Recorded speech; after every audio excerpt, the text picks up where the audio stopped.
Brownsville, 5 minutes off Interstate 5. We are Living Rock Studio, located at the west city limits on Highway 228, entering Brownsville.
This is an outdoor wedding area, and we are eventually going to have outdoor weddings here. And our vendors have put out some beautiful bird feeders, and there's 2 on the far side and 1 up in the tree.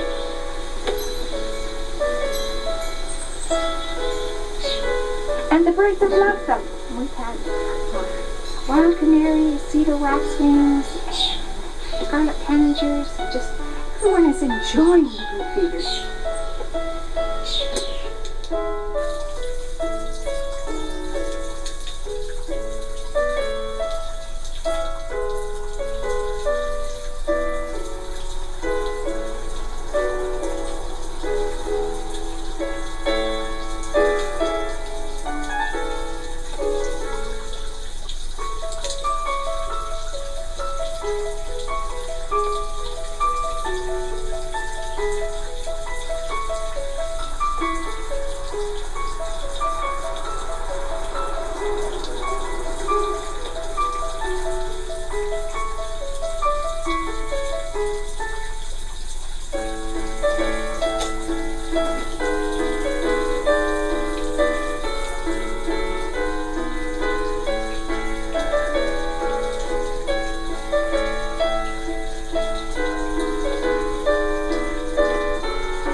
The Living Rock Studio is 800 tons of creativity in stone, designed and constructed by Howard Bothman Taylor with the help of his wife Faye, pictured here, and the family.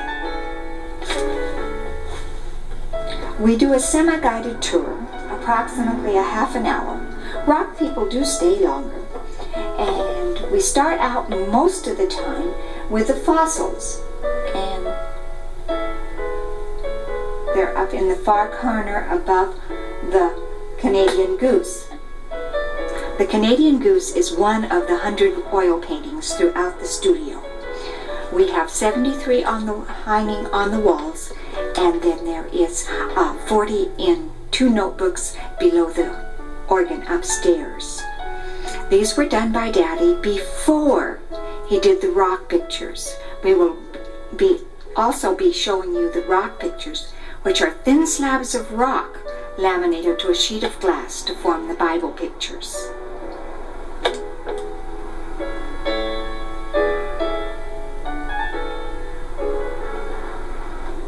The stairway is made out of flagstone, and then Daddy has added pioneer artifacts into the stairway to give it personality.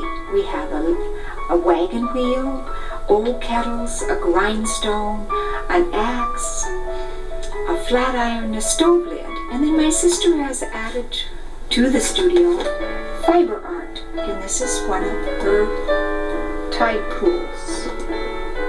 She also has done the upstairs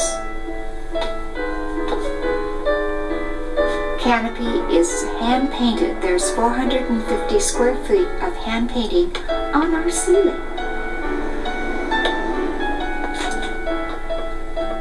One of the most colorful and unique fiber arts that Penny has added to the studio is the Pentecostal dove. And she's made this with her 4-harness loom. And it has been a real bright spot of color for our studio.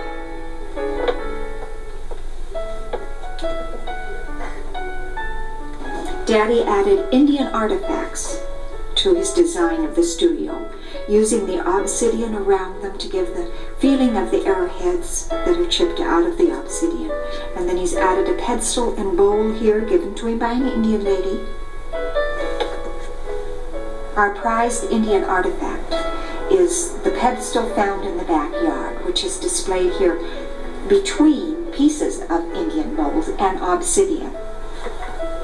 We have in the Living Rock studio one of the pioneer keepsakes from Brownsville. This is the White family's pink marble fireplace that was given to us by Lee Land, and Daddy reconstructed it so we could preserve a bit of Brownsville history. One of the unique and unusual art forms in the studio is Daddy's oil translucency, where he's taken oil paints and then made a rainbow on the back of the canvas that comes through when you turn the lights on. He's used light bulbs for illumination and then painted on a canvas. So it is one of the unique art forms that he was experimenting with before he made the Living Rock studio pictures. The unique feature of the Tree of Life is that it's filled with crystals. It is a 30-foot petrified wood tree, predominantly filled with crystals, and it holds up the ceiling. It is supported by railroad rails and is decorated with these beautiful, beautiful crystals, and agates with crystals, and agate prints on a red crystal.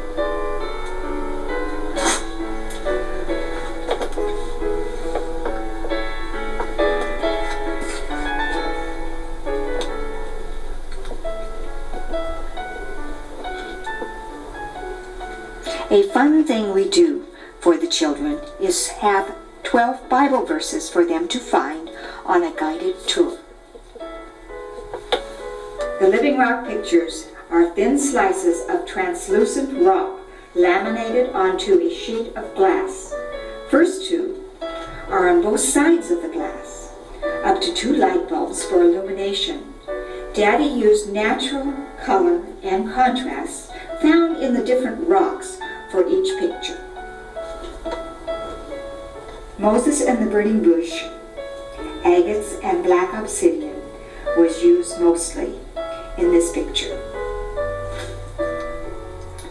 The flight into Egypt by Mary and Joseph and baby Jesus to save his life when the king was killing all the babies. Palm tree, opalized palm wood and jade, fields green moss agate, and sandstorm, glue and sand.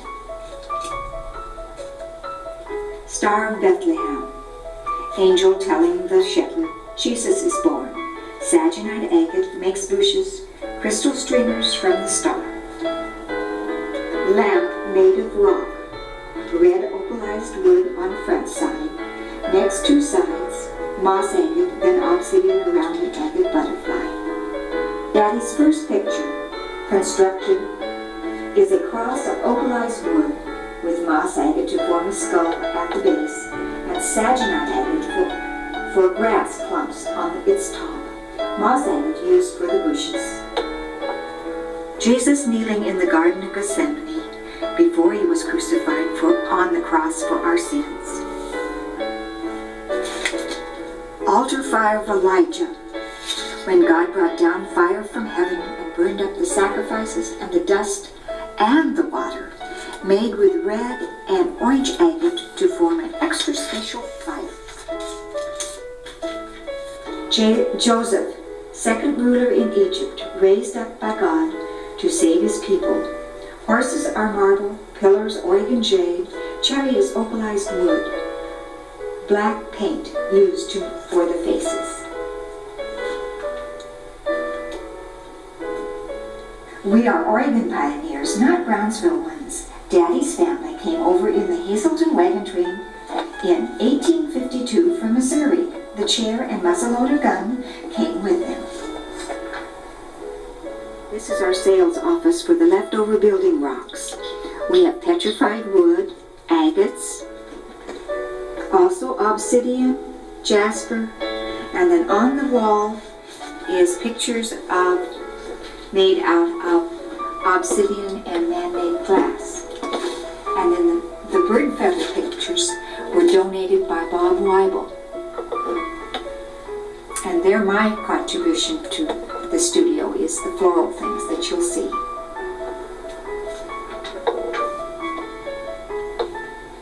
One of the things that we do that's fun at the Living Rock Studio is we give everyone a flashlight and then they can glow the agate pillars. And we have agates set right into the cement work where you can see the lights.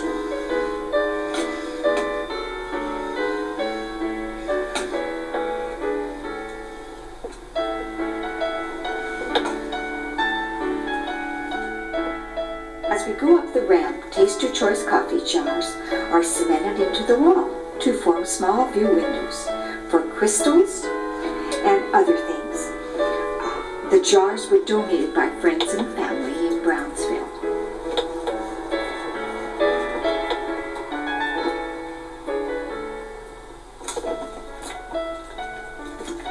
One of the 100 bird pictures, that is the bird of prey. These are life-size, and they're painted with oils so thin that they look like watercolors. These were painted before the rock pictures for practice.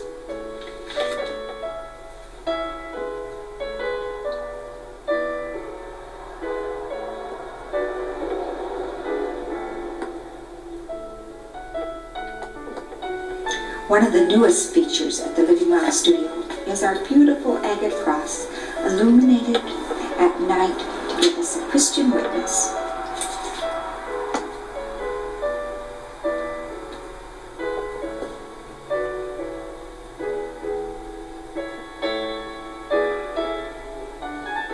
The large fiber art featured on our ceiling is hand-painted by Penny Mackey, owner of Resting on the Rock Bed and Breakfast at Seal Rock, Oregon, my younger sister.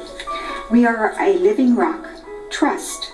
Gail Kuzer lives in Newburgh, I live at Goshen, and we rent the Brownsville house.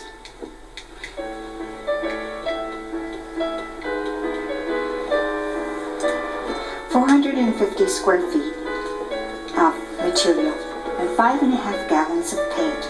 It took Penny approximately a year and a half to make.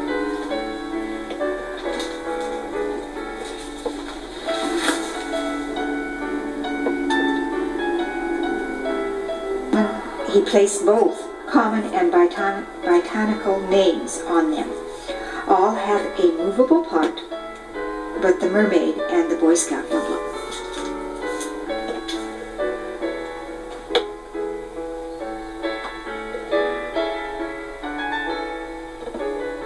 The mermaid is made out of curly maple and is one of the star attractions at the studio, in that the geocachers come to find her. And so when I open the front door and they say, "Are you Nancy?" I say, "Yes, you're a geocacher," and the mermaid's upstairs. This is going to be a bird scan of the different birds Daddy painted. He painted over 100. And they all have their names on them so that the kids can learn about their birds. And their oil paintings, most of them are on masonite. And Luther's going to just span the building so you can see the different birds. We're looking at the spotted owl, which has made Oregon famous and infamous and shut down a lot of our logging. And then he's winking because he knows how much trouble he's going to be. And then you can see the other birds as Luther spans around the building.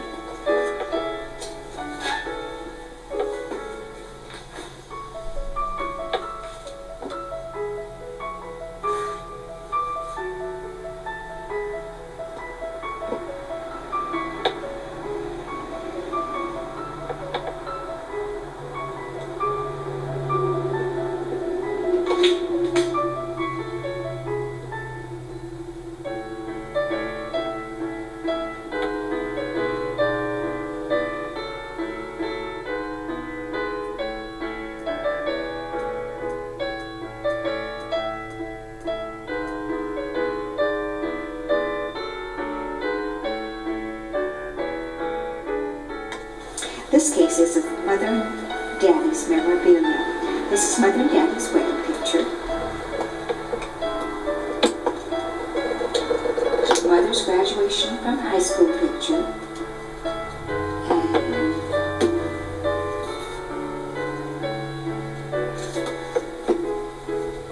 wood carving kit of Daddy's wood carving things. And then the homestead deed and the letter back from the Indian horse are on the end of the case. So we even have a president's signature because Andrew Johnson signed the homestead deed.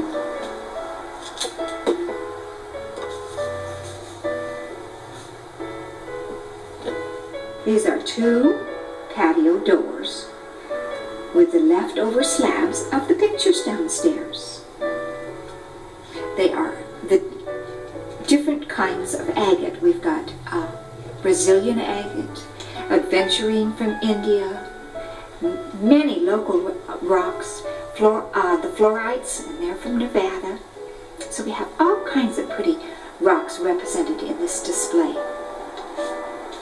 This is the other side of the case containing the slabs from the pictures. We have opalized wood, obsidian, fluorite again, and various other beautiful agates on this side also.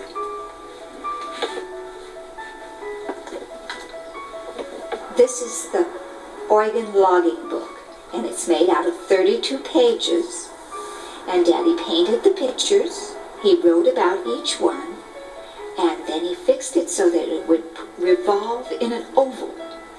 And we're starting out with hydro-logging, which is a fancy name for rafting logs down to the mill, because there was no logging trucks and there was no trains.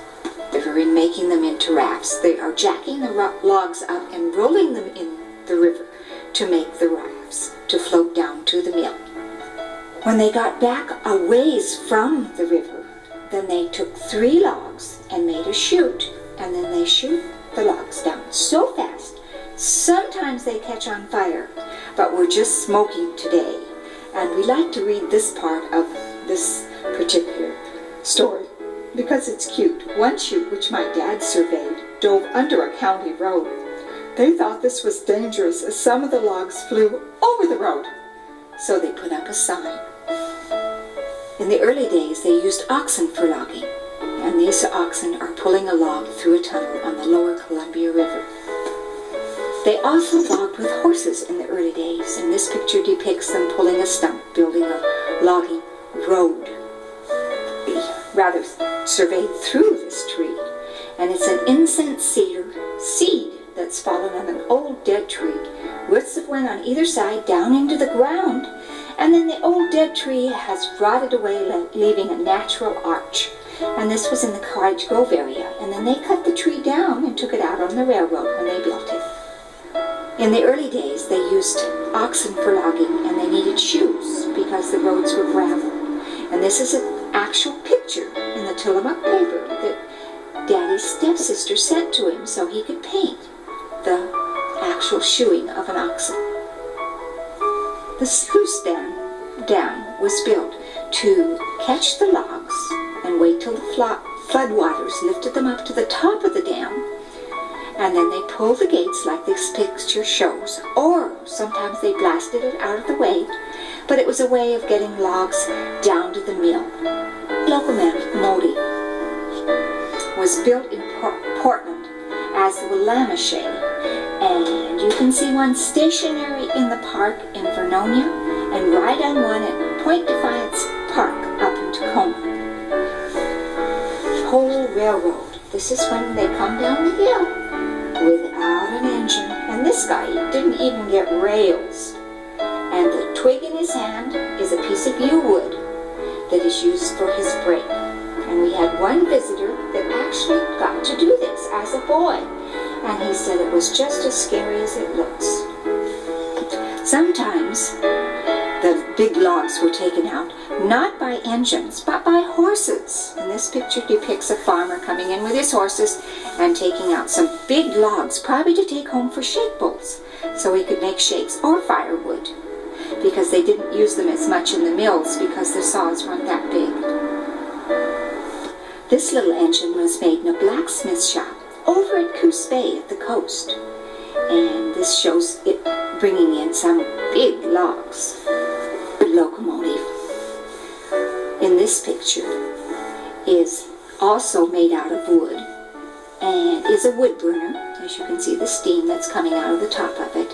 And then it has specially built wheels again that grip the poles rather than rails. And the logs below it are called cribbing. And they were usually made out of hemlock because it wasn't used for lumber in the early days. And this is an early donkey engine because instead of a cable, it just has a hemp rope on it that would get wet and stretch. So it was one of the early donkey engines. And you can see the wood. It was fired with wood. The picture depicts them yarding in logs with a thrashing machine, because the thrashing machine was used for yarding logs. Pieces of it was also used for donkey engines and little engines for the trains. This is when they take their axes and chop a notch in the tree for wherever they want it to fall. The way they want it to fall is where they cut the notch, and then they stand on springboards to get them up above the gnarly pitchy wood in the wood swells. And then they take their saw and go on the other side and saw through, and then it falls where they've notched. This picture depicts the tree going down, and it's going down the hill, and it has knocked a limb either off itself or off the tree next to it. And that's the limb you see in the picture. And you can also see the springboards, and they've yelled timber so that the fallers could get out of the way of the limb that's coming down, because it's quite lethal. It can kill the fallers. Or inclined railroad. And this is when our donkey engine appears again, only this time we have a cable, and it's letting down the load of logs down the really, really steep hill. Then it will bring the empty car back up to the little train, and it'll go out and get another load.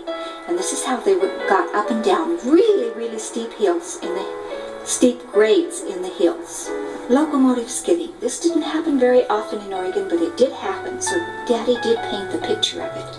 It's when they put a chute between the rails, and then they snug their logs together with cables, hooked them to the back of the engine, and then pulled the logs in the chute down to the mill. The Baldwin or side rod locomotive, and this one was used in the Cottage Grove area, and Daddy resurveyed this particular trestle, and on it you can see the wheels with the logs just setting between the two wheels. This is a climax geared locomotive, and it is pushing its wheels out to the woods so it can get the loads of logs. There was no way to turn an engine around after they got out in the woods, so they pushed their wheels out and then they backed up to the mill. The Heisler geared locomotive was used by the Hammond Lumber Company in the Mill City area, and there again you can see them backing up to the mill where they've got a load of logs, where they put the long ones for the length of the car and then the small ones up on top. Re-sledding the donkey engine. As Daddy says in the picture, new shoes. It's when they take logs and hand hew them and hand auger them and make a new sled for the donkey engine. where they go up a tree, they limit, then they top it, and then they take up their pulleys and lines and cable so that the cable can go through the big pulley and down into the canyon and pull up the big trees. And this is called rigging a spar pole. This is Jones Flume, and it was in the Saginaw area between Cresswell and Cottage Grove at Prune Hill in 1903 and was engineered by my grandfather. Mallard compound locomotive, and he is in trouble. His trestle is all gone, his rail is just hanging. But the nice thing about a painting is it can stop right there and doesn't have to go into the drink.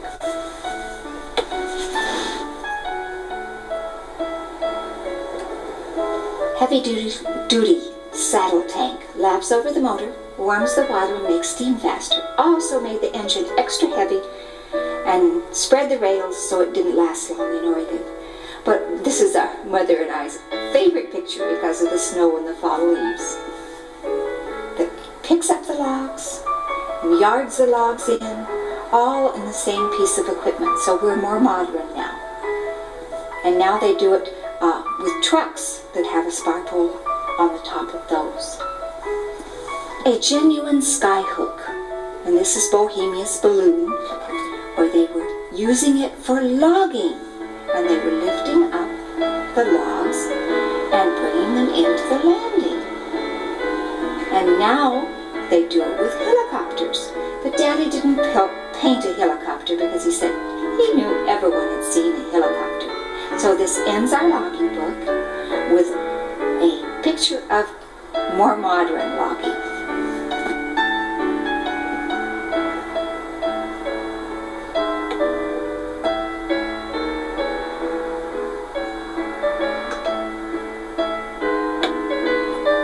Our daughter's favorite picture, the common egret.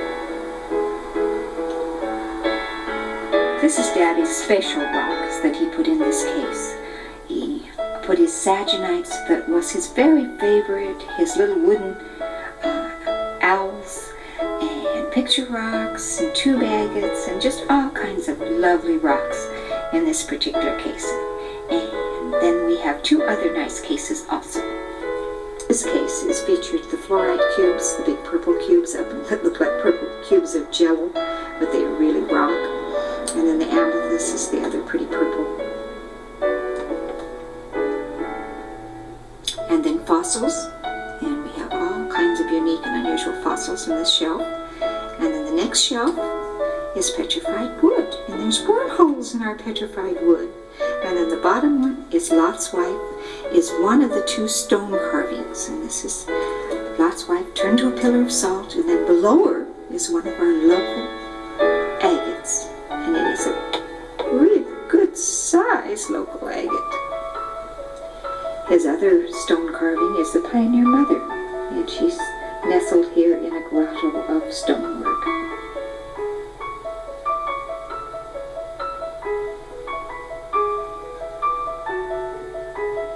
My favorite picture is the bald eagle through the branches of the living rock petrified wood tree.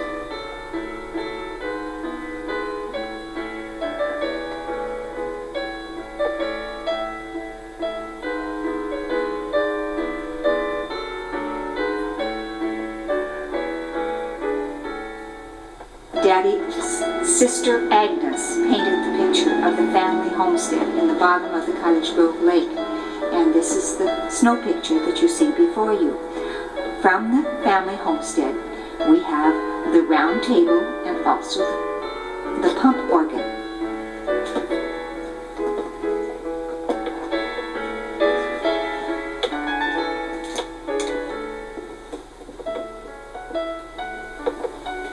The pump organ has been restored and it still works. And my husband can play it. Oh, I'm getting a bigger picture there.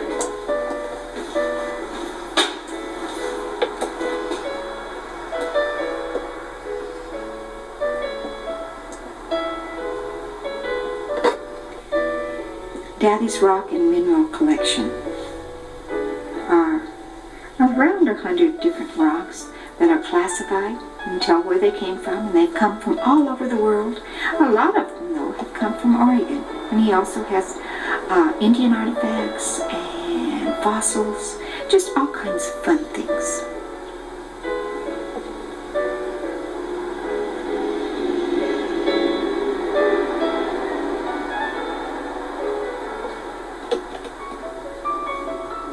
This is a lifetime collection of driftwood that I've made into a bouquet using driftwood flowers, crabshell flowers, and applewood flowers.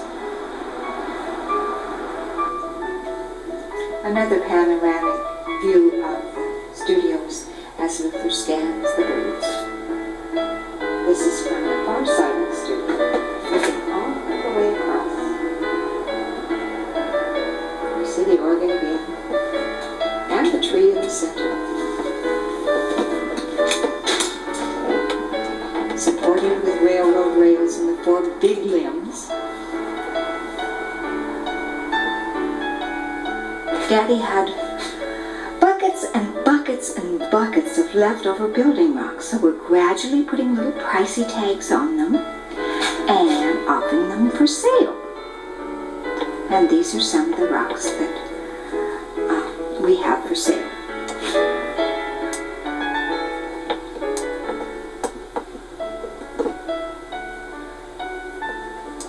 Tom Gilbert from Albany is kind enough to bring in polished rocks for sale on consignment. These are his thunder eggs, which is our state rock. He also brings in agates, moss agates, petrified wood, beautiful petrified wood. And we have these for sale also in our gift shop area.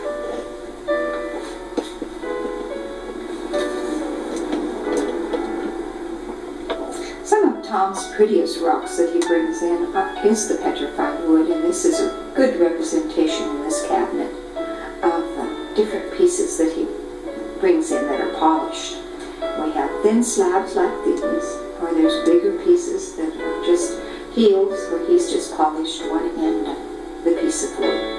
Quite often you can see that raining on both the polished side and the other side. And we have big thick grains and thin grains and all kinds of unique and unusual. I have one from Utah, a piece from Arizona. So we have quite a wide variety of representation with our polished woods. Gail Caswell from Up in Sweet Home is such a nice contributor to our studio. He brings in the cabochons and slabs and rocks for us to sell. And it's such a nice blessing. Plus he loaned us the beautiful piece of holly blue or Calipooia purple that is upstairs.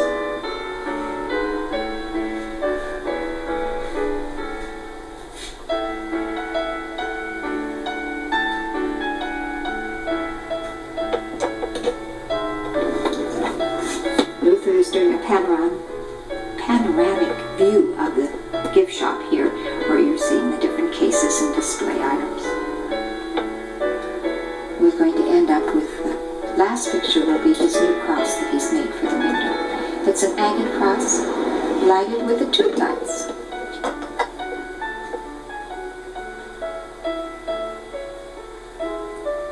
This is our new cross. It's made with agates and in a wood forming, and then with the tube lights to decorate it. And we have two, one in the far window and this one. So we have two pretty crosses for our rock shop now.